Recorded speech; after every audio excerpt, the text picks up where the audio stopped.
Luego vimos la importancia de la persistencia. Recuerdan que no es lo mismo la persistencia que la necedad. La persistencia es algo que nos permite a nosotros ser constantes en aquel afán de lograr algo. Pero la necedad es cuando esa insistencia es improductiva. La línea divisoria entre uno y otro concepto es muy tenue. Es una línea muy imperceptible. Entonces, tenemos que tener esa capacidad de generar indicadores que nos permitan determinar cuándo vale la pena continuar y cuándo ya no hay que seguir remando porque ya no hay agua. Y ahí es donde entra la diferencia entre persistencia y necedad. Número 3, cumplir con los compromisos. En una cultura donde se vale de todo, en una cultura que nosotros tenemos que se vale llegar tarde, se vale entregar tarde, se vale entregar a medias, la cultura del borrador, la cultura de la prueba, todos los que están involucrados aceptan un margen de error. Entonces, muchas personas dicen, ahorita voy y nunca llegan. Ahorita, mañana te pago y nunca te pagan. Nosotros tenemos que hacer esa contracultura para cumplir con los compromisos. La número 4, exigir excelencia. Ahí es donde muchos de nosotros nos han llamado malcayentes, porque somos personas que nos gusta trabajar con excelencia. Y ahí, en la excelencia, no tenemos que confundirla con perfeccionismo. El perfeccionismo es malo, pero la búsqueda de la excelencia es buena. ¿Cuál es la diferencia? Que no existe la perfección. Entonces, de nada sirve que nosotros estemos siendo perfeccionistas si jamás vamos a buscar la perfección. La excelencia en términos de calidad es darle al cliente lo que tiene como expectativa. Algunas personas creen que ir más allá de las expectativas es algo que caracteriza la excelencia, pero ir más allá de las expectativas es ir más allá de los niveles de excelencia. No es malo, por supuesto, siempre y cuando tiene un costo. Yo a veces me he encontrado en lugares, justamente nos pasó ayer, o anteayer, el día martes, que fuimos a un restaurante a comer, pedimos un caldo de gallina y ¿qué resultó? Que nos dieron exageradamente carne en el caldo. Casi era media gallina. Obviamente eso superó nuestras expectativas. Sin embargo, si nos hubieran dado solo un cuarto de esa gallina, hubiera cubierto nuestras expectativas porque era suficiente. Era tanto lo que nos dieron que tuvimos que llevarnos. Entonces, obviamente superó las expectativas, pero eso es un concepto que va más allá de la excelencia. ¿Qué es excelencia entonces? Cumplir con las expectativas del cliente. Y el número 5 es correr riesgos calculados. No es lo mismo de correr riesgos calculados que ser un temerario. Un temerario es aventarse al agua sin tener un riesgo calculado. El emprendedor corre riesgos muy altos, es cierto, pero exactamente ahí es donde radica la importancia de tenerlo calculado. Es alto, pero yo sé el riesgo que estoy corriendo. Correr riesgos sin calcular significa un suicidio prácticamente a nivel empresarial. Recuerden que si no conocemos el riesgo, tampoco vamos a poder conocer el beneficio que esperamos. Y la número 6, fijar metas. No sé si les había contado de cómo es de interesante ese libro, o más bien el tema de Alicia en el País de las Maravillas. Es toda una teoría del estudio de la mente. Es una teoría psicológica, el famoso conejo, el gato, la misma Alicia. Son personajes que identifican a muchos en su forma de razonar. Y ahí se da uno de los pasajes más, de las frases más célebres en cuanto a la fijación de metas, porque recuerdan que va Alicia caminando y se encuentra en un lugar donde hay 4 diferentes caminos y le pregunta a un gato que está ahí qué camino debo tomar y el gato muy sabiamente le pregunta ¿para dónde vas?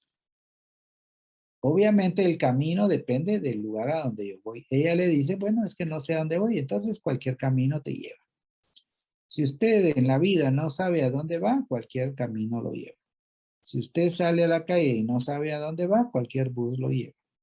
Si usted anda por la vida sin rumbo, sin destino, sin norte, entonces corre el riesgo de pasar la vida en el camino equivocado. Justamente las metas sirven para determinar si estoy avanzando, si lo estoy haciendo con un paso acelerado, con un paso lento o definitivamente no estoy caminando en dirección a lo que yo quiero. Hoy vamos a hablar de la búsqueda de información y le hemos llamado a esta charla información o infoxicación. Importante estos dos términos porque en la construcción de la presentación que hoy les voy a compartir, he encontrado muchas cosas interesantes que realmente me ponen a pensar. Y obviamente en la elaboración de esta presentación he tomado algunas decisiones en función de la búsqueda de la información. ¿Qué es la búsqueda de información? Bueno, antes quien tenía la información tenía el poder. Estaba escuchando un interesante reportaje sobre los medios de comunicación y decían que antes los medios de comunicación eran los que tenían el poder porque filtraban la información. De hecho, se acuñó una frase que dice que si no está en los medios de comunicación, entonces no es verdad. Ahora es diferente porque hay tanta información, las noticias ya no las generan los medios de información. Ahora las personas generan una noticia y son los medios de comunicación los que están siendo bombardeados de información.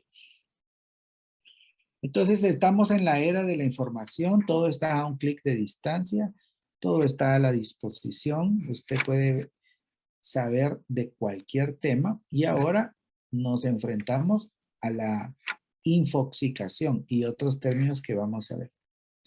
No obstante, tenemos que encontrar la información que nos sirve, la información que realmente nos ayuda y el paso más importante de la información es usarla. Si no, simple y sencillamente son datos. La información tiene que servir para tomar decisiones. Hoy y todos los jueves damos mucha información, pero si usted no toma esa información y la convierte en beneficios, entonces definitivamente no es más que datos, que conocimiento general. Lo mismo es una persona analfabeta que una persona alfabeta que no sabe leer. Están exactamente en el mismo plano. El mismo caso se puede dar entre un médico que no quiere ayudar a curar a alguien y una persona que no sabe nada de medicina. Entonces la información, aunque esté en su cabeza, si no se convierte en una acción, no sirve de nada. Y yo voy a agregar algo importante. Si no se convierte en una acción con beneficios para usted. Es decir, si no tiene un beneficio real, la información no tiene ningún sentido. De nada sirve, y esto lo veo mucho en las diferentes universidades donde tengo el gusto de impartir cátedra, y me voy a referir a las cátedras de las maestrías, es decir, ya son personas con grandes cúmulos de estudio. Sin embargo, veo que muchos profesionales expertos en hacer negocios no hacen negocios. Muchos profesionales expertos en finanzas no administran bien sus finanzas. Muchos doctores en economía están quebrados. ¿Y eso cómo sucede?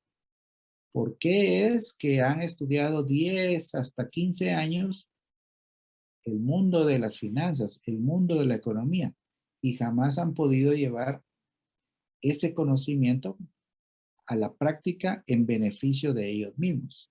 Es muy curioso. Y también hay personas que lo hacen de una manera excepcional. Así que es muy importante en la búsqueda de la información que nosotros podamos aplicarla. Voy a compartir este video porque me parece muy interesante lo que allí se dice.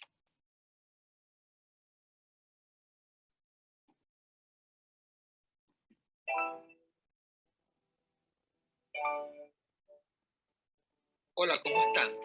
Hoy les quiero presentar un resumen de El dilema de las redes sociales.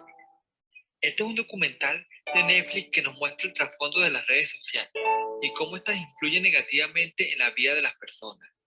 Todo comienza con una entrevista a personas que han tenido puestos relevantes en varias de las redes sociales importantes, hablando sobre lo positivo de ellas y cómo nos han ayudado al mundo a conectarnos desde lugares tan distantes, pero concuerdan de que tiene un lado negativo. En el documental se explica cómo funciona un modelo de negocio de las redes sociales, como YouTube, Instagram o Facebook, que es simplemente a plena vista vender publicidad. Nada complicado. Pero para poder vender publicidad es importante que las redes sociales capten la atención de las personas. Mientras más personas y más tiempo pasen estas viendo las redes sociales, más ganancias tendrá la empresa. Por eso, las redes sociales pelean por la atención de los usuarios. Buscan la manera de retener al usuario por más tiempo. Entonces lo que sucede es básicamente que se vende el tiempo de las personas. Por esta razón se diseñó la técnica de crecimiento acelerado, que consiste en ingenieros que se encargan de hackear la mente de las personas para conseguir un mayor crecimiento, más actividad, más visualizaciones y que invite a más personas, creando así técnicas para hacer crecer las redes sociales.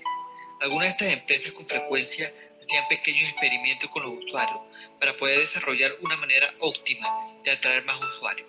Al final consiguieron entender que son capaces de afectar las emociones y el comportamiento de las personas, sin que éstas incluso se den cuenta de ello. Esto simplemente se trata de explotar la vulnerabilidad de la psicología humana. Y es que las personas están programadas biológicamente para conectarse de algún modo con otras personas. Por eso el cerebro libera dopamina cuando interactuamos con las personas, lo cual hace que una herramienta que aumente el potencial para poder comunicarnos con las personas e interactuar sea potencialmente adictiva. Y desafortunadamente somos más rentables para una corporación si pasamos horas mirando un anuncio que si nos dedicamos a vivir nuestras vidas. Por eso su trabajo es que pasen más tiempo mirando las redes sociales. Por otra parte, los entrevistados también concuerdan que las redes sociales han afectado la forma de actuar y de pensar de las personas, y en parte ese es su objetivo, cambiar de forma gradual la manera de pensar de las personas en la dirección que ellos quieran. Facebook es una herramienta de persuasión muy eficaz, y si alguien o un grupo de personas quisiera controlar, manipular o convencer a una gran población, Facebook es una buena opción. El documental también habla de un mercado que está generando mucho dinero, y es el mercado de la información. En este caso, la información de los usuarios de las redes. Todo lo que las personas hacen en Internet está siendo monitoreado. Cuáles son las publicaciones que miran, cuánto tiempo las miran, incluso pueden saber el estado de ánimo de la persona y su personalidad. prácticamente todas sus acciones, todos los links, todos los likes, y esto sirve para poder construir un modelo de comportamiento de la persona para poder predecir lo que las personas harán. Incluso hasta la búsqueda de información está siendo controlada por las redes sociales. Si entras a Google y buscas una palabra, vas a tener resultados diferentes dependiendo de dónde vives y de lo que Google sabe sobre ti. Otra de las cosas negativas de las que hablan es de la manera en cómo afecta a las personas. Pueden llegar a afectar el sentido de la valoración y de la identidad de las personas más jóvenes.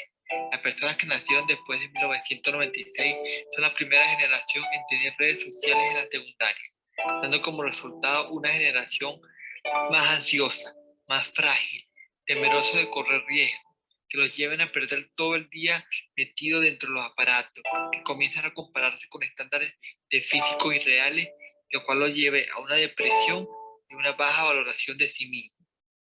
Las redes sociales nos ayudan a mover información de un lugar a otro, ¿cierto? Lo cual es muy beneficioso para las personas.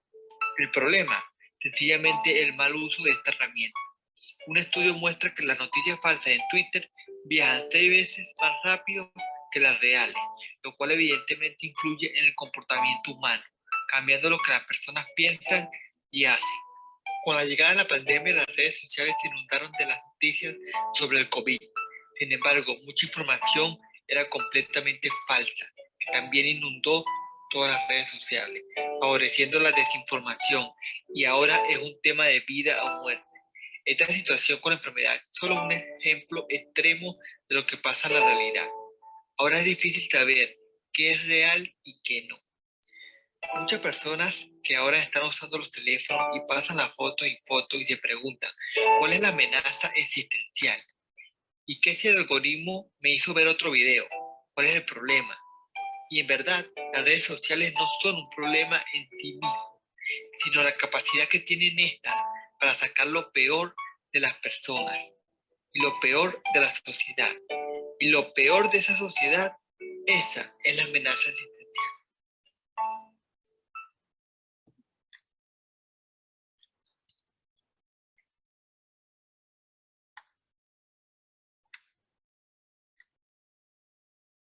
Bueno, eso se lo dejo para pensar. No le quiero hacer publicidad a Netflix, pero hay un documental mucho más extenso para que ustedes lo puedan revisar.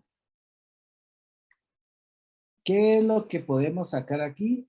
Una conclusión importante es que las redes sociales no son malas. Como todos los medios, como el dinero, como los vehículos, como nuestra misma vida, no es mala. Es lo que hacemos con esos recursos, lo que hace usted con su vida, lo que hace usted con su dinero, lo que hace usted con su vehículo, lo que hace usted con las redes sociales. Y aquí empiezo a introducir unos términos que son nuevos para muchos de nosotros, pero que deben ponernos en alerta. Infobesos, pero desinformados. ¿Qué significa que estamos infobesos? Que tenemos mucha información, pero mucha de esa información no es una información real. Ya ahorita nuestra preocupación no es, número uno, no es que existan datos, sino qué datos son los que realmente vale la pena tener. La infoxicación, otro término, el término número uno, infoobesidad. La número dos, infoxicación. Una sociedad desorientada. Ya no sabe la gente a quién hacerle caso. Publican algo y ya lo dan como una verdad absoluta y lo están compartiendo. Y no saben en realidad si es una verdad o solo están haciendo una difamación de alguien. Vean este término, pero muy novedoso para mí, pero en realidad sí es una realidad, perdonen que estoy redundando, en realidad es algo que afecta a muchas personas. El bumping. ¿Qué es el bumping? Es una mezcla entre dos términos, vampire y texting. Es decir, que hace referencia al fenómeno que altera el ciclo del sueño de las personas. trae como consecuencia que las personas pasan texteando gran parte de la noche y eso hace que tengan cansancio, malos hábitos alimenticios, daño en la vista, jaquecas y baja productividad. La nomofobia.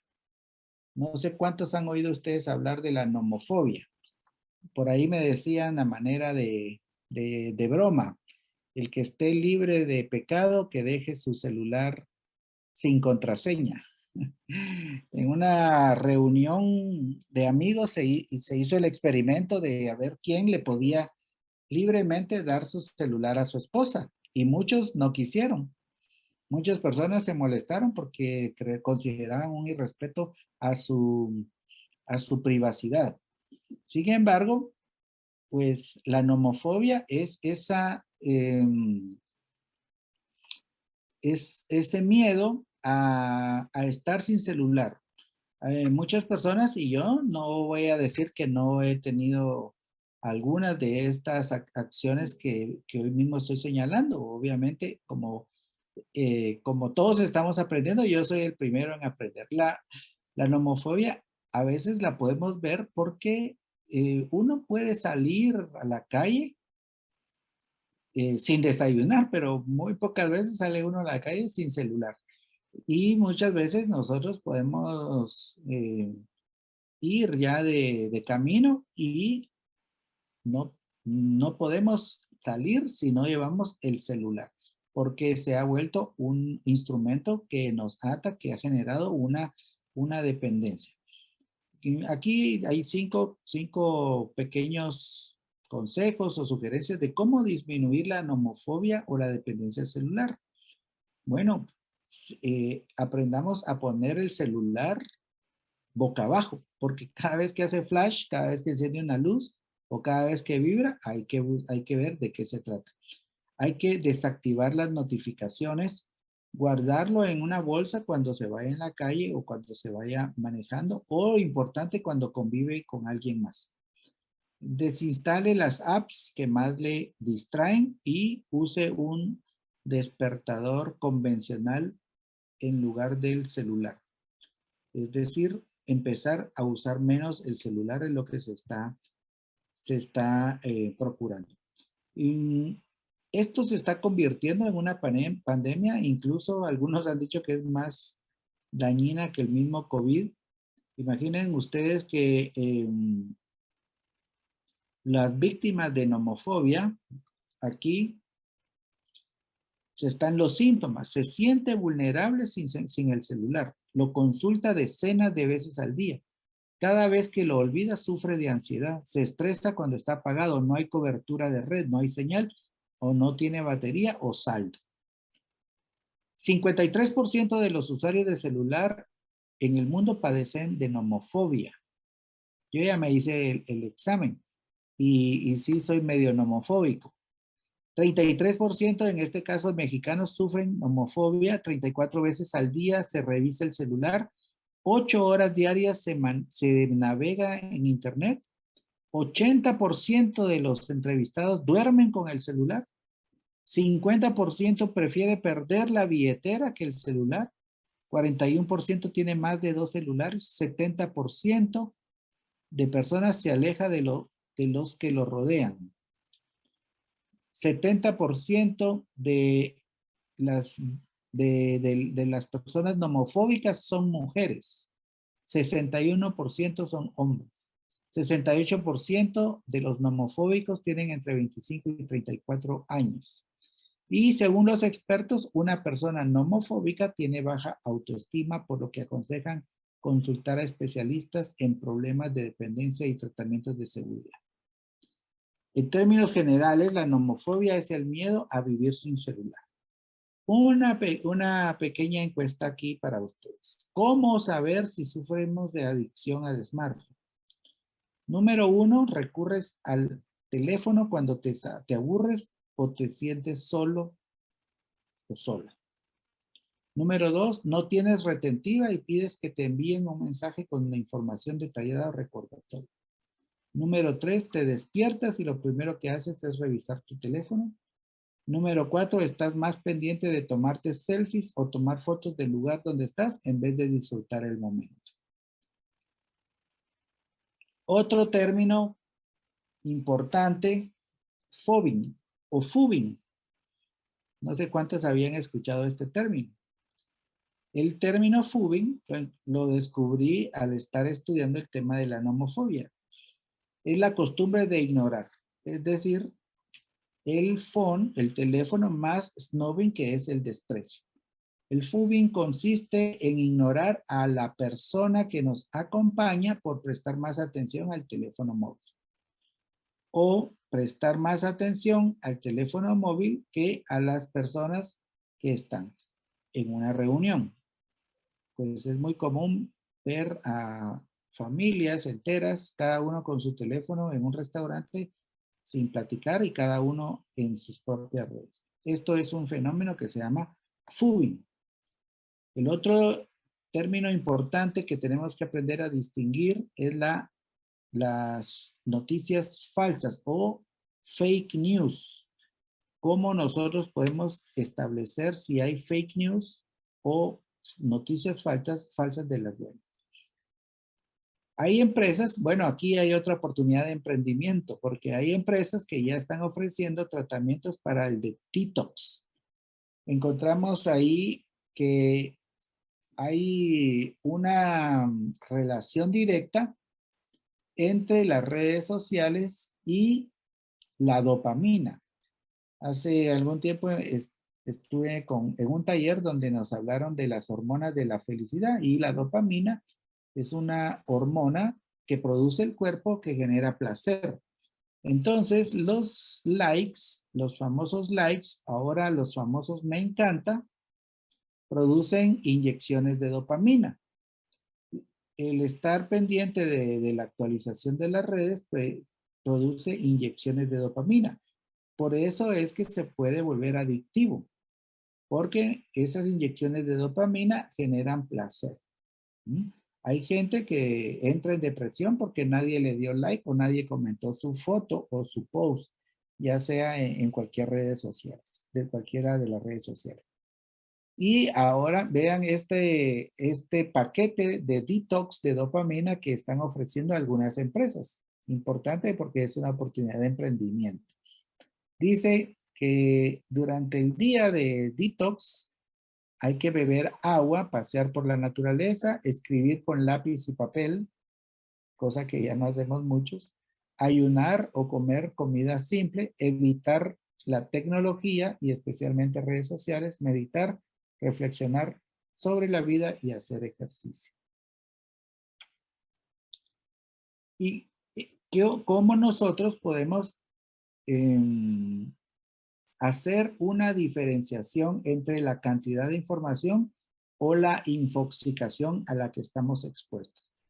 Yo comparto el criterio de que nosotros no necesariamente tenemos que prescindir de la tecnología ni de las redes sociales, pero sí tenemos que escoger de ahora en adelante cómo hacer para que la información se vuelva productiva para cada uno de nosotros.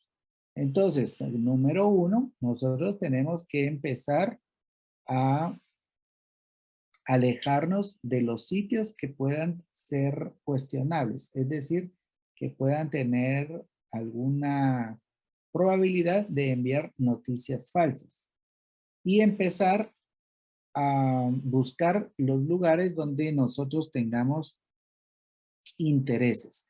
Los algoritmos hoy en Internet nos permiten que si ustedes entran y ponen una palabra, por ejemplo, emprendimiento, entonces esa palabra que está en la búsqueda les ha generado como mínimo 500,000 de sitios.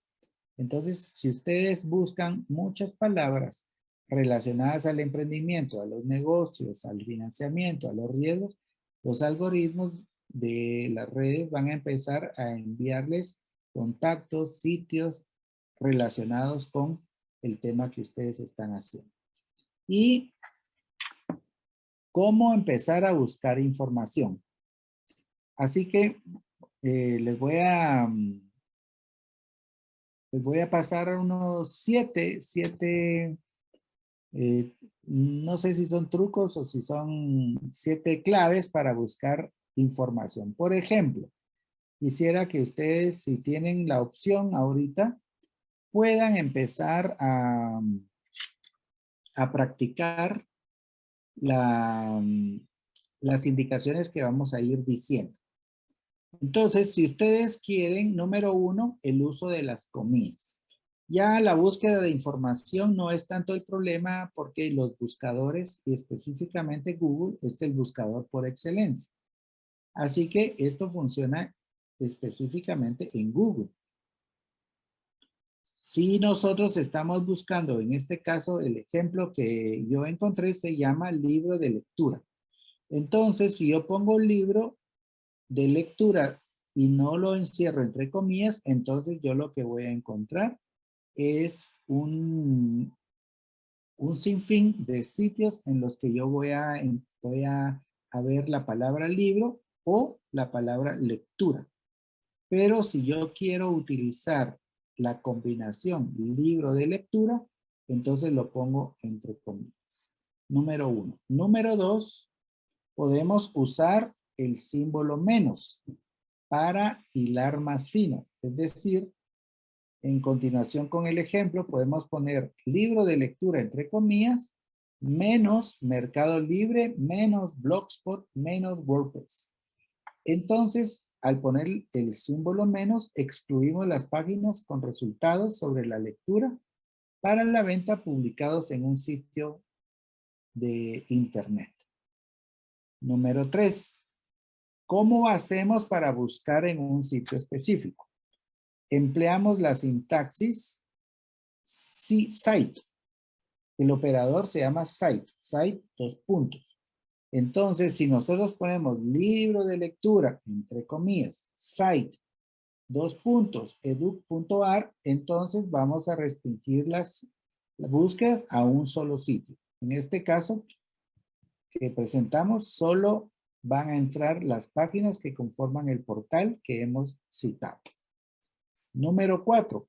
Si nosotros queremos un tipo específico de archivo, ya sea en Word, ya sea Excel, PPT o en PowerPoint, podemos agregar nada más la palabra file. Y aquí, en el ejemplo, pues vamos a buscar archivos en PDF. Entonces, agregamos la palabra file type y se restringe el archivo que queremos recuperar. Entonces, se escribiría de la siguiente forma. Libro de lectura, site, educar, file, type, 2 puntos, PDF. Lo mismo podemos hacer para otros tipos de archivos. Número 5, buscar definiciones. A través del operador define, se recuperan páginas que contengan los términos buscados. Entonces, nosotros ponemos define lectura. Por ejemplo, ustedes pueden buscar la palabra define phishing o define vampire, vamptest o define nomofobia. Define. Mi inglés está ahora un poquito mal, pero define, si así se pronuncia, es la palabra, el operador se llama así. Si nosotros no conocemos la palabra o no recordamos, entonces usamos comodines. ¿Cuáles son los comodines? Los asteriscos. Puede ser que no recordemos la palabra de un título, de un libro, de una canción, de una película, de lo que sea.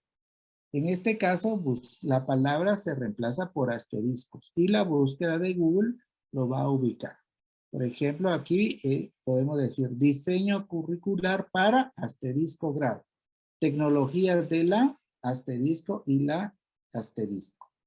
Si ustedes pueden probar hacer estos comodines, les va a salir, por ejemplo, tecnologías de la información y la comunicación. Diseño curricular para primer, segundo, tercer, cualquier grado que sea posible. Número 7. Buscar sitios similares a uno conocido. Para encontrar páginas similares usamos el operador related, es decir, relacionado. Entonces, ponemos related y el sitio que nosotros conocemos y que nos diga otros sitios relacionados con lo que queremos hacer. O ponemos related y los conceptos o los cursos que nosotros querramos.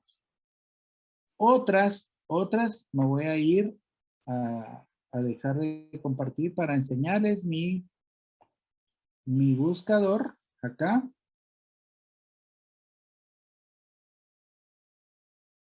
Y las otras son, por ejemplo, vean ustedes aquí en la parte, el Google, aquí en la parte de arriba donde dice imágenes. Entonces ustedes pueden ir y darle un clic en imágenes y buscar por medio de fotografía. Entonces vean ustedes que dice Google Imágenes y tiene una camarita. A la par tiene un micrófono. Entonces, en la camarita ustedes pueden buscar por imágenes. Entonces, si le dan un clic, dice buscar imágenes y pueden poner un portal de la imagen o subir una imagen. Entonces, yo aquí voy a subir una imagen. Voy a seleccionar un archivo de una imagen. Vamos a buscar otro.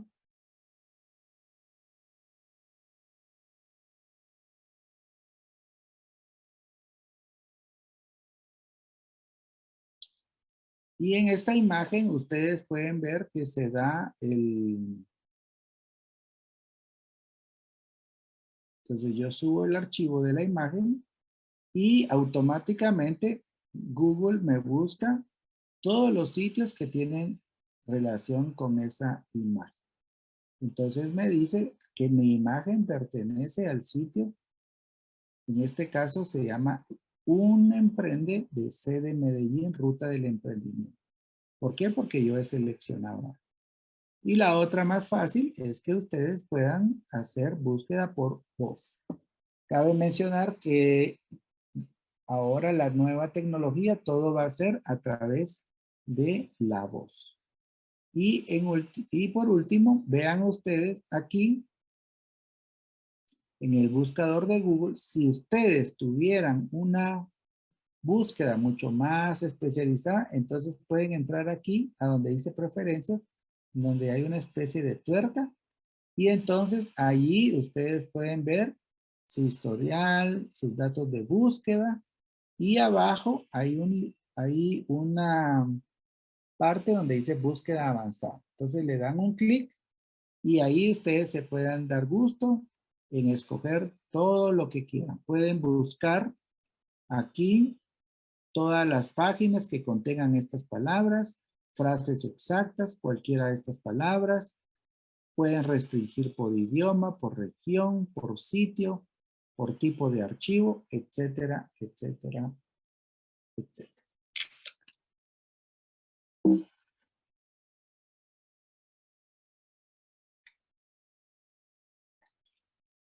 Este es un tema bastante sencillo de buscar, bastante técnico, pero que tiene un trasfondo muy importante. ¿Por qué tiene un trasfondo muy importante? Por el tiempo que invertimos nosotros ahora en las redes sociales, en el Internet. En promedio se pasan 8 horas diarias en las redes sociales. Y como ustedes ya lo vieron, hay personas que están generando algoritmos para hacernos pasar más tiempo posible en el Internet. Y eso está creando muchas enfermedades, muchas adicciones, muchas situaciones que nosotros antes no conocíamos. Yo he sido víctima de algunas consecuencias del uso de la tecnología y una de ellas es el deterioro de la vista. Ahora pues tengo que cuidar un poquito más, usar filtros, usar lentes como ya lo vieron y Se dice que la pérdida de la visión va a ser próximamente una de las mayores consecuencias derivadas del uso de la tecnología. Algo que no puse, pero que también es importante mencionar, es el síndrome del cuello de texto. Tengo amigos que ya están yendo a terapia porque se les está torciendo el cuello derivado de estar todo el tiempo usando el celular o viendo para abajo.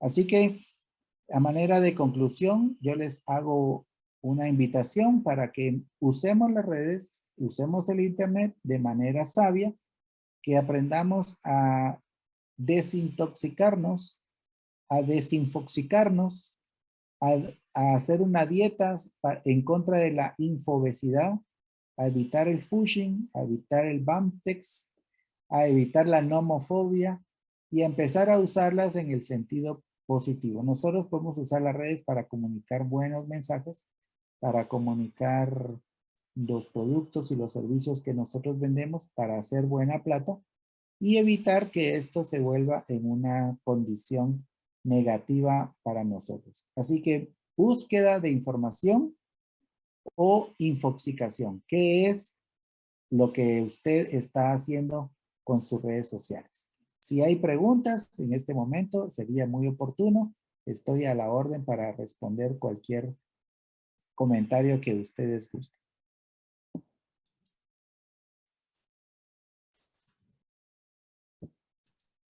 Muy bien, hemos reactivado el chat y también el micrófono si hay alguna pregunta o observación sobre este interesantísimo tema. Sí, una vez yo ya iba en mi carro como unas 5 cuadras y me acordé que no llevaba el celular. Inmediatamente regresé. O sea que he sido víctima de esta. De la nomofobia.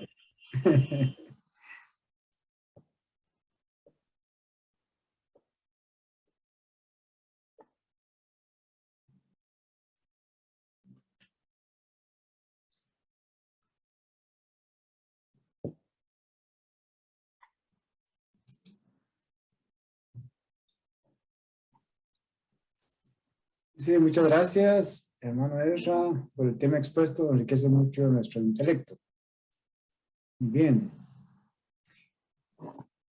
Una pregunta en el tema, mientras se deciden hacer más preguntas, ¿cómo interfiere entonces lo que invertimos en anuncios en Facebook en relación a lo que las gentes está viendo? ¿Otra vez, por favor? Los anuncios que ponemos en Facebook, ¿verdad? De nuestros productos, los que alguna vez anunciamos. ¿Eso cómo interfiere en el tema de las personas que están recibiendo la información? Si es un producto de mi interés, me están haciendo un favor. Pero si es un producto que por ejemplo, me están ofreciendo comida para mascotas y yo soy alérgico a las mascotas, entonces automáticamente esa información es inservible para mí. Entonces, lo que yo debería hacer es empezar a bloquear. ¿Por qué? Porque yo mismo, hay un mecanismo que se llama Learning Machine. El Learning Machine es una máquina de autoaprendizaje. Las redes autoaprenden de nuestros mismos comportamientos. Entonces, si nosotros buscamos muchos sitios de X tema, el algoritmo nos va a empezar a bombardear con publicidad de esos temas que pueden estar relacionados. Entonces, yo tengo que educar a mis redes mediante el sistema de bloqueo. Bloqueo toda aquella información que a mí no me sirve, no me gusta o no me suma y empiezo a dar like o empiezo a aceptar información de sitios que sí me interesan. Ok, muchas gracias. Hay una pregunta en el chat si la quieres responder. Dice, ¿por qué existen personas que no aplican el conocimiento? ¿Por qué pasa esto? Podría dar un consejo a los jóvenes. Muy bien. En mi experiencia, las personas no aplican el conocimiento simple y sencillamente porque no quieren. Es una cuestión de voluntad. Y lamentablemente, ya que menciona a los jóvenes se están volviendo ahora un poquito menos, no quiero decir, bueno, voy a usar una palabra diferente, se están volviendo un poquito más temerosos de tomar riesgos. Entonces, en general, prefieren estar un poquito más pasivos que adentrarse en una aventura. Tan sencillo como que a algunos niños los invitamos a jugar fútbol y prefieren estar en su casa viendo tele que ir a jugar fútbol. Antes no era así. Antes me decían, ¿quiere jugar fútbol? Y yo encantado me iba a donde hubiera juego de fútbol, pero ahora ya las culturas están cambiando. Entonces, las personas no aplican el conocimiento simple y sencillamente porque no han tomado la decisión de hacerlo. No hay vuelta de hoja. Muy bien, aquí había su opinión de comprar un celular moderno con precios altos y que iban a crear deuda. Bueno, un celular es como un instrumento de trabajo. Si lo va a usar para producir, es una deuda buena. Si lo va a usar para divertirse, distraerse, es una deuda mala. Hace muchos años yo tenía un dilema con ese tema y entonces mantenía mi famoso frijolito. ¿Verdad? Mi famoso frijolito. Entonces, uno de mis hijos me dijo, cómprate un iPhone. Y yo le dije, ¿para qué quiero un teléfono de 6,000 quetzales en ese tiempo? Porque el iPhone es tu cara de los negocios y es tu sistema de comunicación efectiva. Entonces, me compré el iPhone y obviamente mis negocios aumentaron. Se facilitaron, hubo ahorro. Y aparte también ahí hay un tema un poquito de, voy a decirlo así, de estatus, ¿verdad? Lo mismo me pasó con la computadora. Yo fui a un congreso de empresarios en los Estados Unidos. Yo era el único que tenía una Sony. Todo el mundo usaba una Mac. Entonces, para poder estar en esos círculos y poder presentar buenas ofertas de negocio, entonces tenía que estar a la altura y me compré una Mac que hasta la fecha la utilizo. Entonces, si es un teléfono de alto costo, tiene que medir si ese teléfono en realidad es costoso o es caro. Caro es algo que no compensa el beneficio. Costoso es algo de alto precio, pero que compensa el beneficio. Un carrito Nissan Sentra, porque Sentra el agua, Sentra el polvo y Centran todos los ladrones ahí. Obviamente es un carro más barato que un Mercedes-Benz, pero el Mercedes-Benz es un carro costoso, pero puede ser más barato si se utiliza para ciertos fines. Entonces, allí hay que diferenciar. La respuesta es, ¿va a usar el teléfono para producir? Entonces, yo recomendaría una deuda, obviamente que esté dentro de su capacidad de pago, porque del mismo cuero van a salir las correas.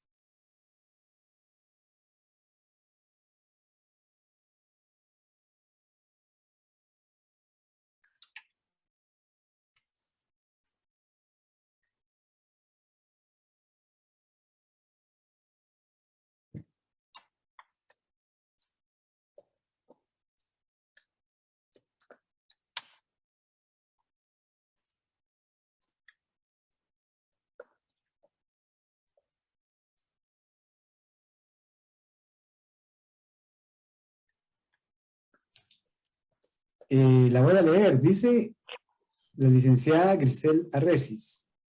¿Qué medidas recomienda adoptar en empresas y oficinas? Es un hecho la baja en productividad debido a la dependencia de adicción de muchos a las redes sociales. Literalmente, casi no trabajan. Gracias a los avances de la tecnología, ahora hay en muchas aplicaciones que restringen el ingreso a ciertos sitios. Entonces yo le diría que una medida importante es que el administrador de la red pueda restringir el uso de ciertos sitios. Y la siguiente, si no están conectados a la red, si no usan sus propias redes, es decir, sus propios sistemas de conexión, también hay sistemas de GPS donde usted puede monitorear qué es lo que está viendo cualquier persona. Entonces, si usted tiene un sistema de alertas en el cual la misma tecnología le dice en X lugar hay un dispositivo conectado a un sitio prohibido, ahí le va a salir una alerta y aquí se cumple el famoso principio de Hawthorne. No sé si alguna vez ha escuchado el principio de Hawthorne. Es un principio derivado de una investigación que se hizo y para no entrar en detalles, solo le voy a dar la conclusión que nos aplica, es que toda persona que se siente controlada va a ajustar su conducta. Entonces, usted puede poner una cámara y aunque no esté conectada, las personas que pasan enfrente van a enderezarse o van a arreglarse el pelo o se van a evitar cualquier otra actividad.